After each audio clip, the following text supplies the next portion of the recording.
Hello and welcome to Comic Island. My name is Arden, and today we're discussing the Fan Expo 2016 DC Rebirth panel. So this is going to be a fun video. DC had a panel at Fan Expo discussing the latest direction with their Rebirth comic line, specifically going over some of the issues coming out in the next few months.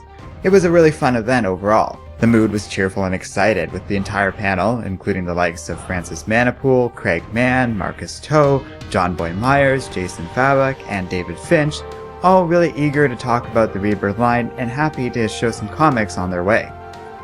You can tell everyone was in high spirits, and deservedly so. Rebirth has been an astounding success, and the panel was happy to share some statistics to reflect that. In the last 12 weeks, DC has sold over 12 million comics. They have had 21 repeat printings, impressive considering how a lot of the initial prints were pretty big to begin with. I can add another major statistic on top of that. In July, DC published a third less comics than Marvel, yet still managed to outsell them. With all of their success, attention is on the company in a big way.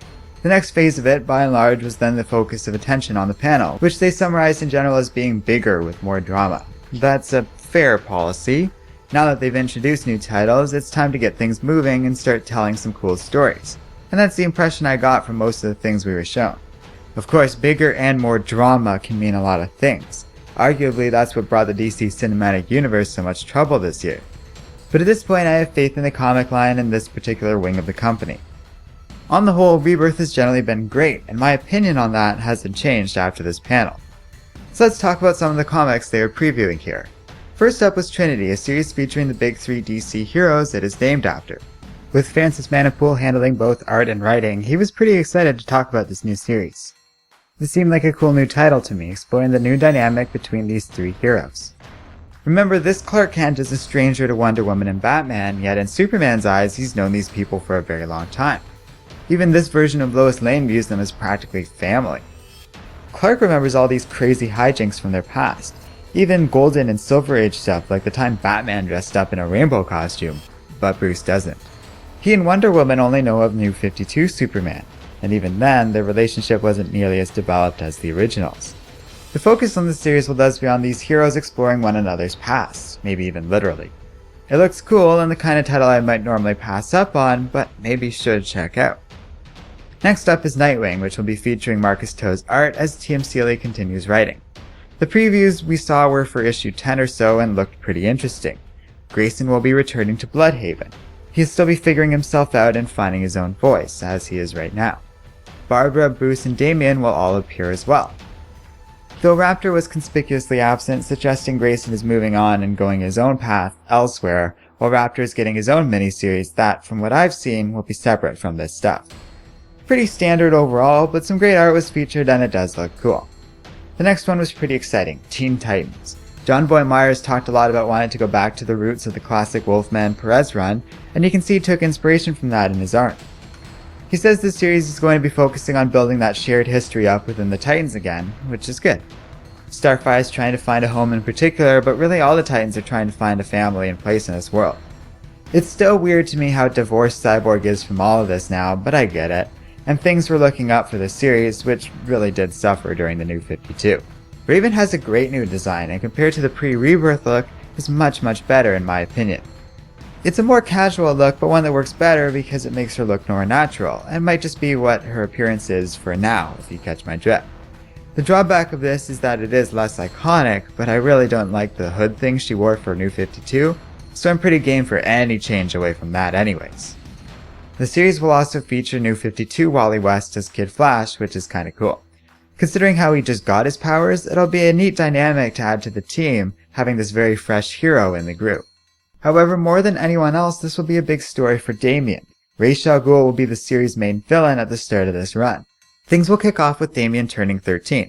Significant because this makes him a man in the eyes of the Ghul family, a nod to the real-world tradition present in many Middle Eastern cultures. Damian will have to struggle with this, his grandfather, and working with the Titans. Myers is quick to highlight that Damian was raised in royalty. Loyalty was expected from his peers, not earned. Even now, after his time with Batman, he still had trouble with the very idea of having to earn loyalty rather than it just being assumed. I think that's an interesting idea, even though by now his time in the Bat family should have taught Damian a bit about the merits of trust already and having to earn it. Nevertheless, it seems like a cool series. Next up was Action Comics, but no spoilers were given for that one. The staff said that stuff was too good to give away, but also nobody who really worked on the story was there. Clayman did do a lot of the cover work for these comics, but he said he drew them without knowing what the story was about. They just give him a rough idea of what he needed to draw. Some things are on a need-to-know basis like this, which makes sense. It might explain why some covers are so off from a comic's content sometimes. These covers were very well done, with Clay's brother helping out with some of the designs. But the lack of news on Action Comics is hardly a big deal considering what we got next. Justice League vs. Suicide Squad. Announced publicly only a day before the panel, this big event looks very cool. With art by Jason Fabok and a story by Josh Williamson, the 6-issue miniseries will start in December and wrap in January. While the panel staff mentioned internal debates about the direction of this miniseries, what I saw of it looks very cool. Whatever direction they decided to go with seems to be working out for them. They mentioned a lot of characters being involved in both the League and Suicide Squad. They said more details are coming and some tie-ins will be involved, but this isn't a company-wide thing. One final tidbit that seemed particularly important is this will also be the next big step in the ongoing meta-narrative concerning Rebirth. All told, this part of the panel was by far the most exciting. Cheers and gas came from the crowd at its announcement. I think it's a pretty natural idea myself. You can tell by the simplicity of the plot.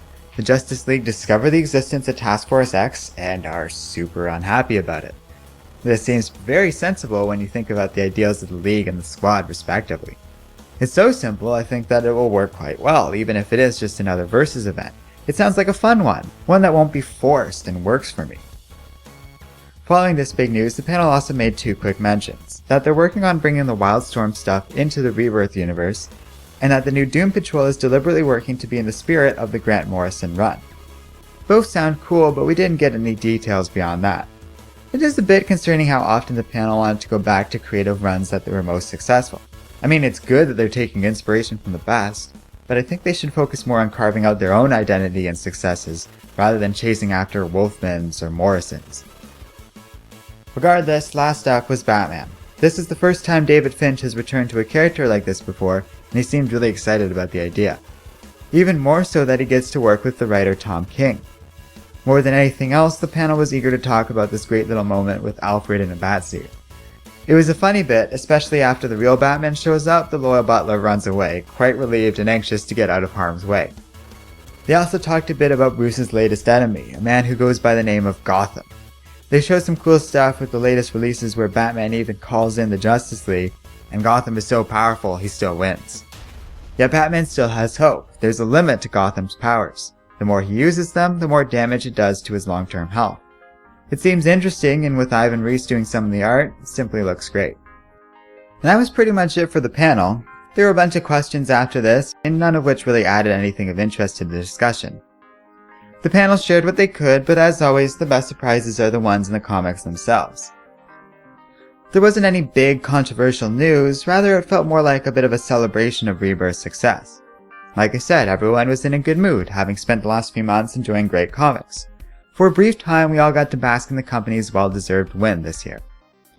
Big news wasn't and didn't feel all that necessary. It was just nice to get some glimpses of what was to come.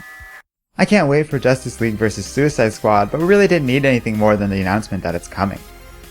I did happen to run into John Boy Myers later at the Artist Alley.